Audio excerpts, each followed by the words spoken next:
Capítulo 13 O Império Romano e seus desvios.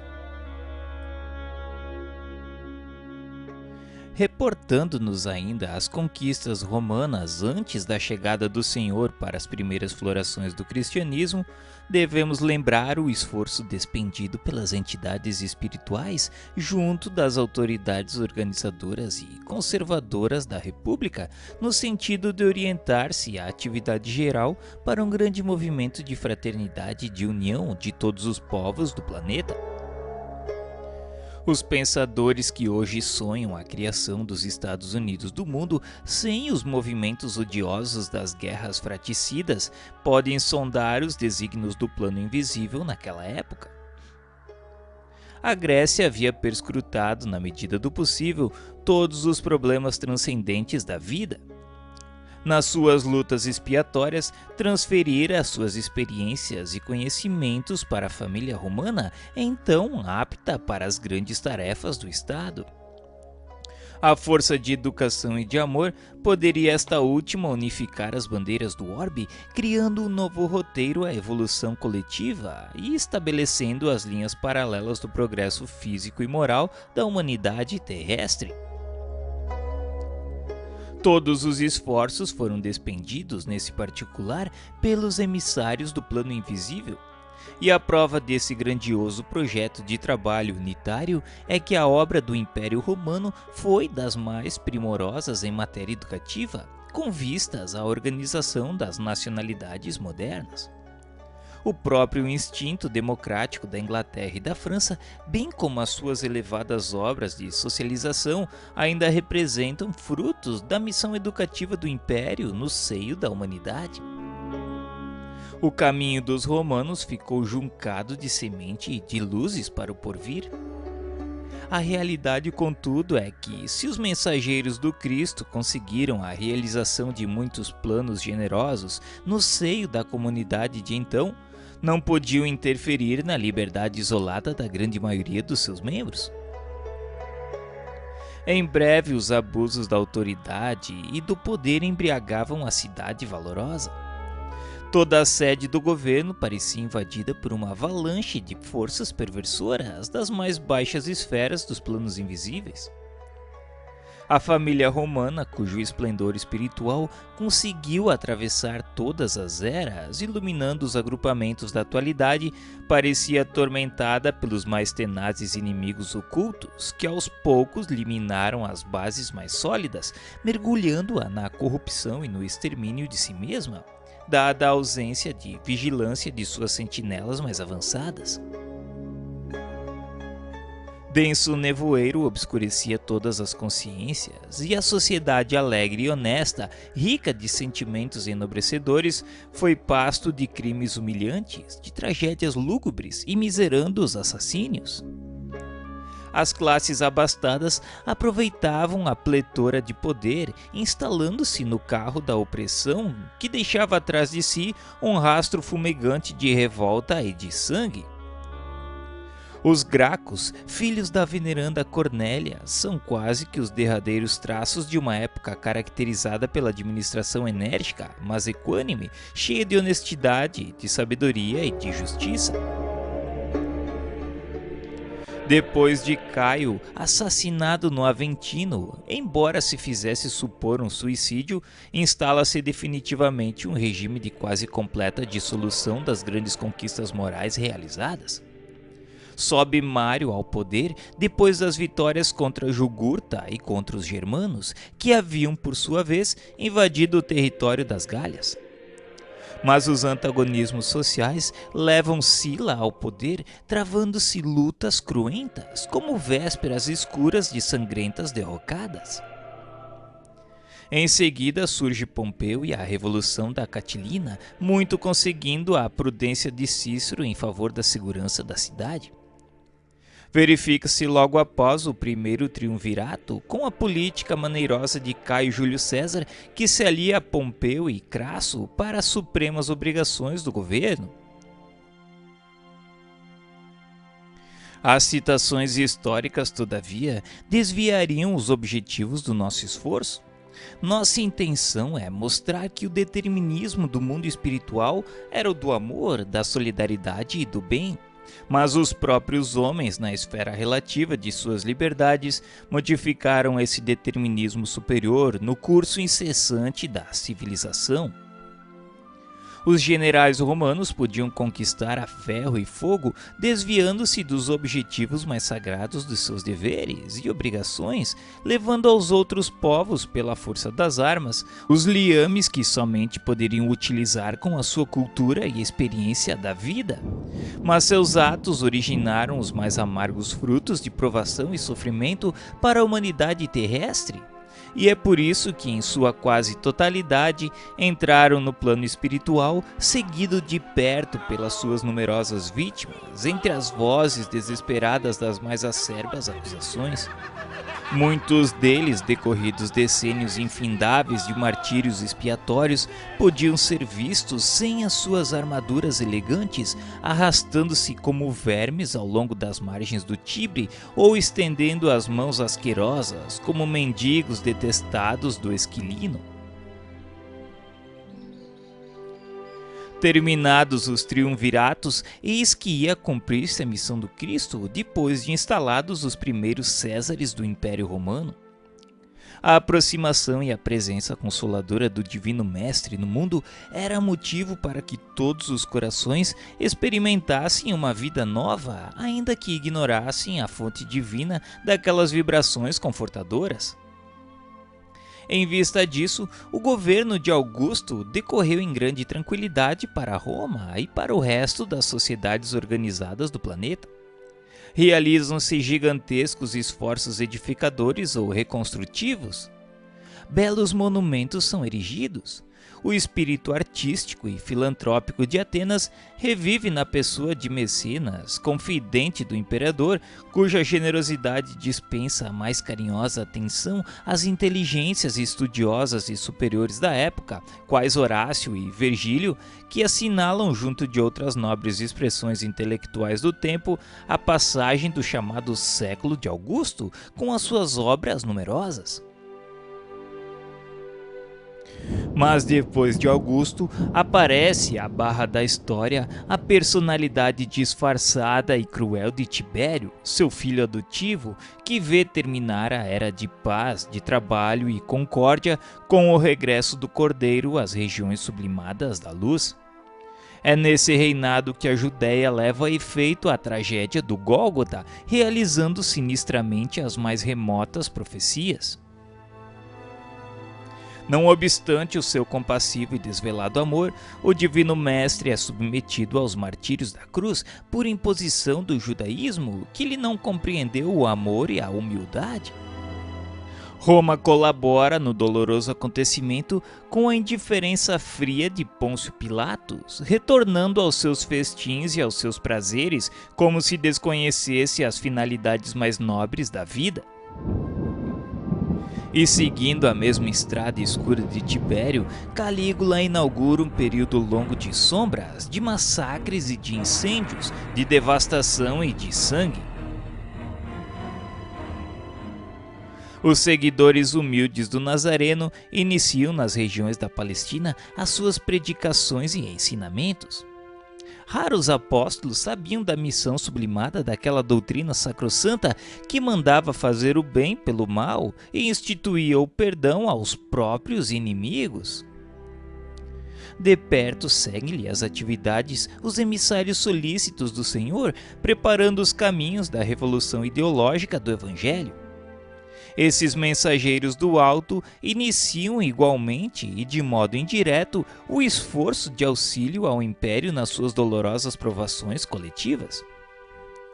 Um perfeito trabalho de seleção se verifica no ambiente espiritual das coletividades romanas. Chovem inspirações do alto, preludiando as dores de Jerusalém e as amarguras da cidade imperial.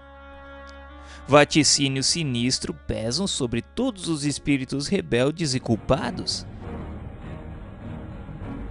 E a verdade é que depois do cerco de Jerusalém, quando Tito destruiu a cidade, arrasando-lhe o templo famoso e dispersando para sempre os israelitas, Viu o orgulhoso vencedor mudar-se o curso das dores para a sociedade do Império, atormentada pelas tempestades de fogo e cinza que arrasaram Estábias, Herculano e Pompeia, destruindo milhares de vidas florescentes e desequilibrando a existência romana para sempre.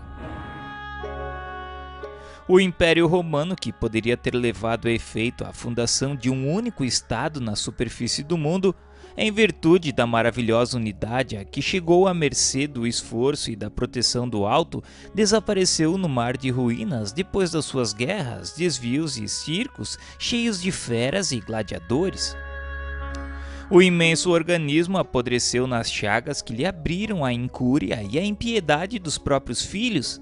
E quando não mais foi possível o paliativo da misericórdia dos espíritos abnegados e compassivos, dada a galvanização dos sentimentos gerais na mesa larga dos excessos e prazeres terrestres, a dor foi chamada a restabelecer o fundamento da verdade nas almas.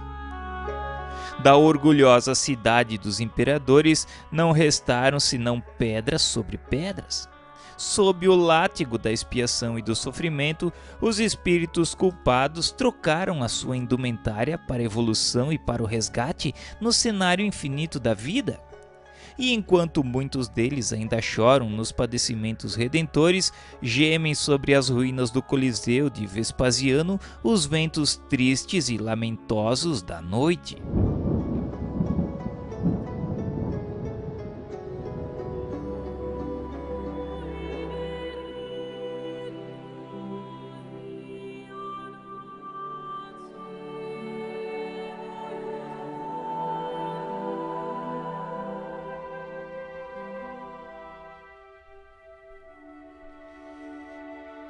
Capítulo 14 – A edificação cristã. Atingindo um período de nova compreensão concernente aos mais graves problemas da vida, a sociedade da época sentia de perto a insuficiência das escolas filosóficas conhecidas no propósito de solucionar as suas grandes questões. A ideia de uma justiça mais perfeita para as classes oprimidas tornara-se assunto obsidente para as massas anônimas e sofredoras. Em virtude dos seus postulados sublimes de fraternidade, a lição do Cristo representava o asilo de todos os desesperados e de todos os tristes. As multidões dos aflitos pareciam ouvir aquela misericordiosa exortação: vinde a mim, vós todos que sofreis e tendes fomes de justiça, e eu vos aliviarei. E da cruz chegava-lhes ainda o alento de uma esperança desconhecida. A recordação dos exemplos do Mestre não se restringia aos povos da Judéia, que lhe ouviram diretamente os ensinos imorredouros. Numerosos centuriões e cidadãos romanos conheceram pessoalmente os fatos culminantes das pregações do Salvador. Em toda a Ásia Menor, na Grécia, na África e mesmo nas Gálias, como em Roma, falava-se dele e da sua filosofia nova que abraçava todos os infelizes, cheia das claridades sacrossantas do reino de Deus e da sua justiça. Sua doutrina de perdão e de amor trazia nova luz aos corações e os seguidores destacavam-se do ambiente corrupto do tempo pela pureza de costumes e por uma conduta retilínea e exemplar.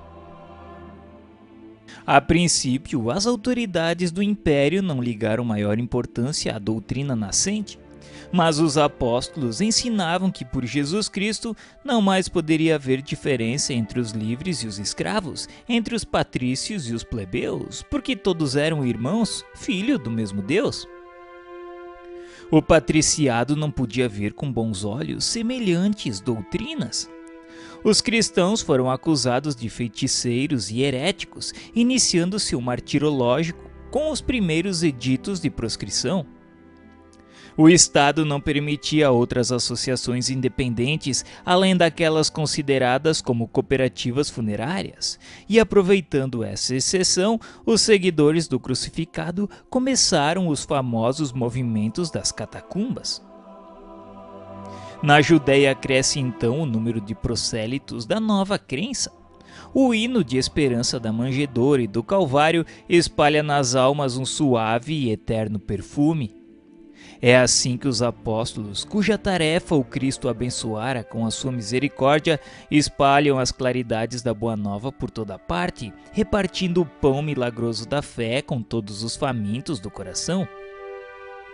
A doutrina do crucificado propaga-se com a rapidez do relâmpago. Fala-se dela tanto em Roma como nas Gálias e no norte da África.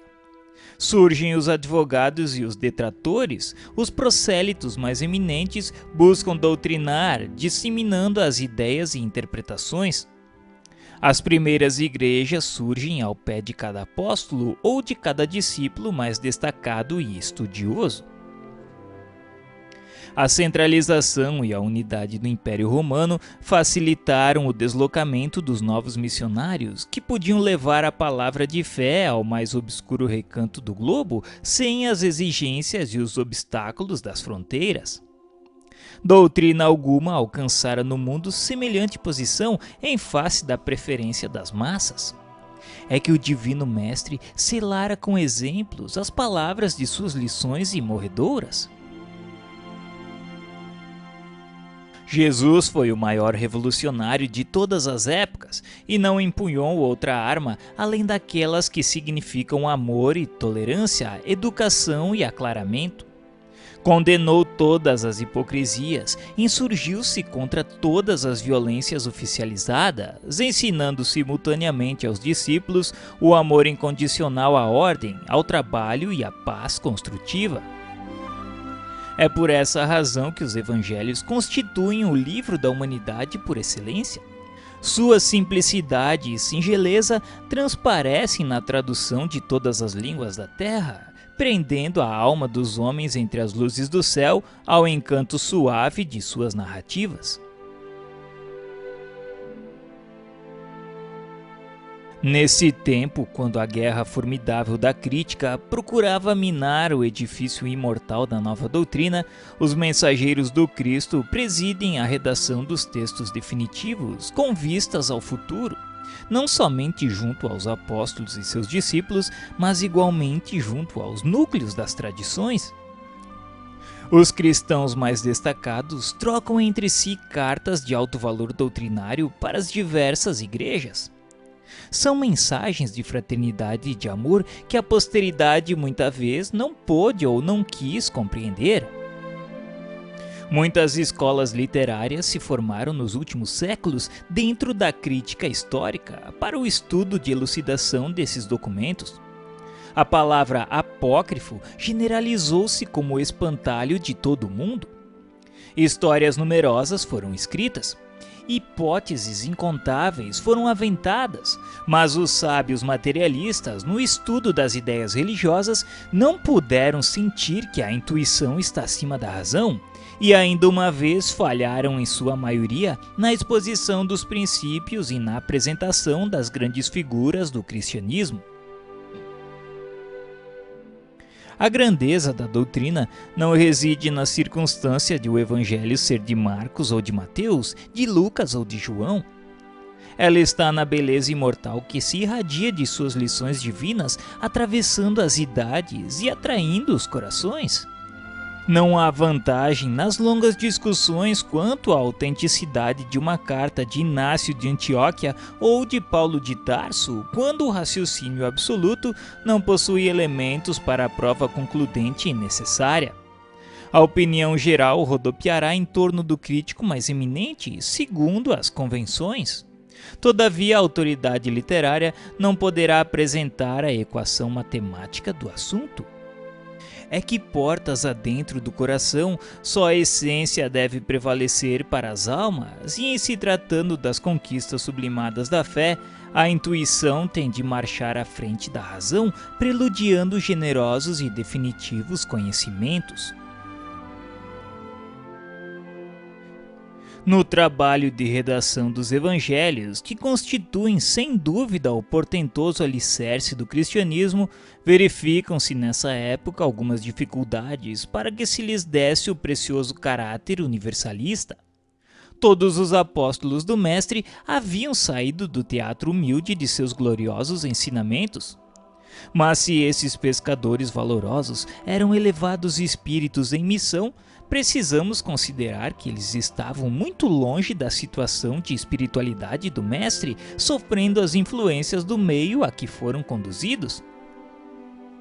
Tão logo se verificou o regresso do Cordeiro às regiões da luz, a comunidade cristã, de modo geral, começou a sofrer a influência do judaísmo, e quase todos os núcleos organizados da doutrina pretenderam guardar feição aristocrática em face das novas igrejas e associações que se fundavam nos mais diversos pontos do mundo.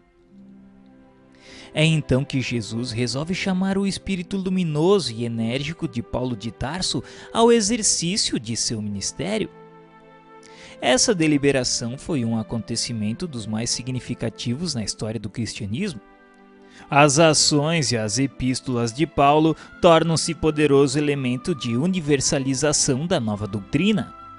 De cidade em cidade, de igreja em igreja, o convertido de Damasco, com o seu enorme prestígio, fala do Mestre, inflamando os corações. A princípio, estabelece-se entre eles e os demais apóstolos uma penosa situação de incompreensibilidade, mas sua influência providencial teve por fim evitar uma aristocracia injustificável dentro da comunidade cristã nos seus tempos inesquecíveis de simplicidade e de pureza. Alguns anos antes de terminar o primeiro século, após o advento da nova doutrina, já as forças espirituais operam uma análise da situação amargurosa do mundo em face do porvir. Sob a égide de Jesus, estabelecem novas linhas de progresso para a civilização, assinalando os traços iniciais dos países europeus dos tempos modernos. Roma já não representa então para o plano invisível senão um foco infeccioso que é preciso neutralizar ou remover. Todas as dádivas do alto haviam sido desprezadas pela cidade imperial, transformada num Vesúvio de paixões e de esgotamentos. O Divino Mestre então chama aos espaços o Espírito João, que ainda se encontrava preso nos liames da terra, e o apóstolo, atônito e aflito, lê a linguagem simbólica do invisível. Recomenda-lhe o Senhor que entregue os seus conhecimentos ao planeta como advertência a todas as nações e a todos os povos da terra. E o velho apóstolo de Patmos transmite aos seus discípulos as advertências extraordinárias do Apocalipse. Todos os fatos posteriores à existência de João estão ali previstos. É verdade que, frequentemente, a descrição apostólica penetra o terreno mais obscuro. Vê-se que a sua expressão humana não pôde copiar fielmente a expressão divina das suas visões de palpitante interesse para a história da humanidade. As guerras, as nações futuras, os tormentos por vindouros, o comercialismo, as lutas ideológicas da civilização ocidental estão ali pormenorizadamente entrevistos. E a figura mais dolorosa ali relacionada, que ainda hoje se oferece à visão do mundo moderno, é bem aquela da Igreja Transviada de Roma, simbolizada na besta vestida de púrpura e embriagada com o sangue dos santos.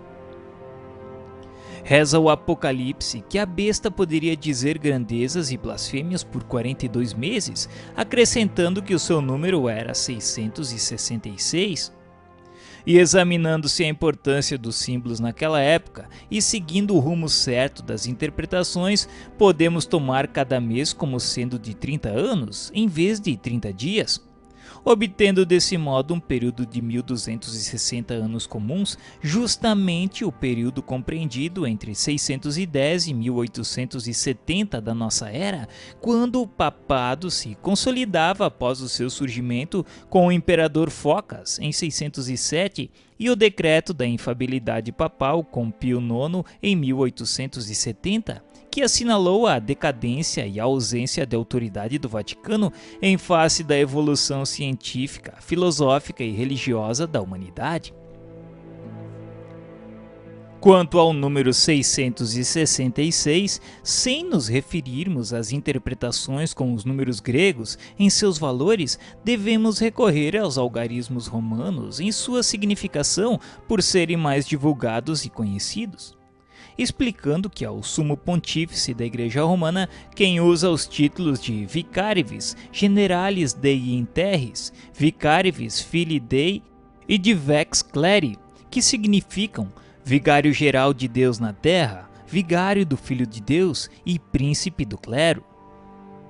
Bastará ao estudioso um pequeno jogo de paciência somando os algarismos romanos encontrados em cada título papal a fim de encontrar a mesma equação de 666 em cada um deles. Vê-se, pois, que o Apocalipse de João tem singular importância para os destinos da humanidade terrestre. Mas voltemos aos nossos propósitos, cumprindo-nos reconhecer nos evangelhos uma luz maravilhosa e divina que o escoar incessante dos séculos só tem podido avivar e reacender. É que eles guardam a súmula de todos os compêndios de paz e de verdade para a vida dos homens, constituindo o roteiro de luz e de amor, através do qual todas as almas podem ascender às luminosas montanhas da sabedoria dos céus.